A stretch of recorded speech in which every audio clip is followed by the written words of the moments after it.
ভাইজান, জীবনটা এত সহজ না। দুনিয়াতে এখনো মানুষ আছে, এখন বর্তমানে সকাল 9টা, দুনিয়াতে এখনো এমনও মানুষ আছে যে ঘুম থেকে ওঠে নাই। ঠিক আছে, কারণ তাদের কোনো টেনশন নাই, টাকা পয়সার অভাব নাই, বাড়ি গাড়ির অভাব নাই। তাদের ঠিক মতন খাওয়া দাওয়া হইলেই হয়, ঠিক মতন ঘুম হইলেই হয়। ঠিক আছে, কারণ তাদের টাকা আছে।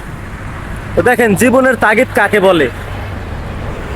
ওই যে লোকটা দেখতেছেন, দেখছেন বৃদ্ধ লোক কিভাবে পরিশ্রম করে, কিভাবে কষ্ট করে। ওনার না আছে ঠিক মতন খাওয়া দাওয়া, না আছে ঠিক মতন ঘুমানো, না আছে কোনো সংসারের টেনশন। বিভিন্ন সময় বিভিন্ন জায়গায় এসে ওনারা ভাঙ্গারি টোকায়, বিভিন্ন কাজ করে আর কি। তো জীবনের তাগিদ কাকে বলছে, ঠিক আছে। সেই জন্যই বললাম, যার টাকা আছে তা এখনো ঘুমের থেকে ওঠে নাই, ঠিক আছে।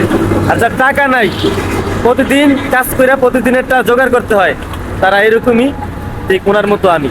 ঠিক আছে, আমাকে বেশি কিছু পাইবেন না। আমি ভ্যান ড্রাইভার, গরিব মানুষ, পরিশ্রম করে খাই। দোয়া করবেন সবাই।